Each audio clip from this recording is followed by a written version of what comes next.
मान लो आप कोई दवाई लेते हैं, डॉक्टर साहब के पास जाते हैं, और हम फिर निवेदन करेंगे यदि शरीर में रोग है, कष्ट है, बीमारी है, तो अपने नजदीक के हॉस्पिटल में डॉक्टर के पास, फैमिली डॉक्टर के पास जरूर जाओ। क्यों? क्योंकि डॉक्टर शिव का एक रूप है।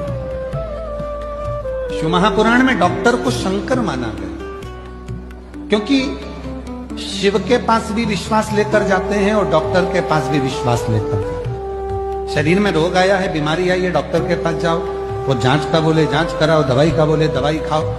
यदि दवाई शरीर में नहीं लग रही है तो कुंडकेश्वर महादेव का नाम लेकर उस दवाई को खाना प्रारंभ करो।